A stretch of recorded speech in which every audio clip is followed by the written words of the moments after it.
एक पिता की दर्द भरी कहानी। एक गांव में छोटा सा बच्चा था। उसके पिता तो थे लेकिन माँ की मृत्यु हो गई थी।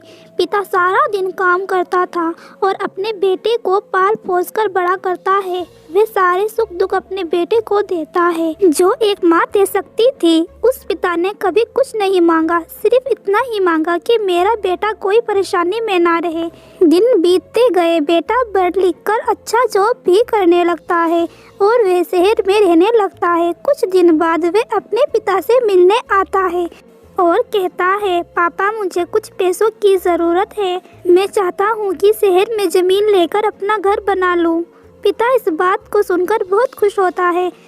सोचता है कि मेरा बेटा है, एक ना एक दिन नाम करेगा और ज़िंदगी भर की बचाई हुई पूंजी को निकालकर अपने बेटे को दे देता है। बेटा शहर चला जाता है और उन पैसों से अपना घर बना लेता है। पिता इधर इंतज़ार करता है कि मेरा बेटा फिर से आएगा, एक ना एक दिन तो मेरे पास आएगा ही। जाएगा कहाँ?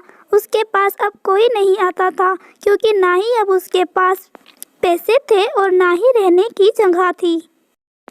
कुछ दिन बाद बेटा फिर लौटकर आता है और अपने पिता से कहता है, पापा अब आप दादाजी बनने वाले हैं। पिता को बहुत खुशी होती है। इस बात को सुनकर वे कहते हैं, तू मुझे मेरी बहू और पोते से कब मिलाएगा?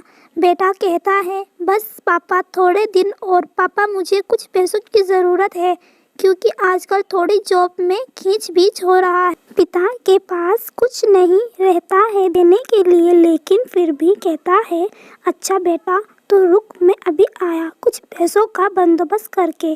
पिता बाद में महाजन से कुछ पैसे उधार लेकर अपने बेटे को दे देता है और बेटा पैसे लेकर शहर चला जाता है। बरसों गुजर जाता है। पिता सोचता है कि मैं तो अब दादाजी बन गया होगा, मेरा बेटा पता नहीं मेरे नाते को लेकर कब आएगा। फिर सोचने लगता है, समय नहीं मिलता होगा इसलिए मेरा बेटा अभी तक आया नहीं, वरना आया जरूर होता। तब तक महाजन 2-3 आदमी को लेकर उस पिता के घर पर आता है और कहता है कि आपके वादे के मुताबिक मैं पूरे 3 महीने के बाद आया हूँ अपने पैसे ले जाने। पिता कहते हैं, मेरे पास पैसे नहीं है देने के लिए। महाजन कहता है, जब पैसे देने नहीं थे तो आपने मुझसे उधार क्यों लिया? तभी पिता कहते हैं, ठीक है रुको, मैं तुम्हारे लिए पैसों का बंदोबस्त करके आता हूँ। और वहाँ के नज़दीकी अस्पताल में चले जाते हैं और वहाँ जाकर अपने ब्लड डोनेट करते हैं और अपनी एक किडनी बेच देते हैं और उस महाजन का कर्ज चुका देते हैं। एक किडनी बेचने के बाद उनकी स्थिति और भी ख़राब हो जाती है और वह उस राह में जी रहे होते हैं कि मेरा बेटा एक दिन आएगा ज़रूर। इस आस में जीते जीते एक दिन पिता की मृत्यु हो जाती है, परंतु उस बेटे को अपने पिता को आँख देने का भी नसीब नहीं हुआ।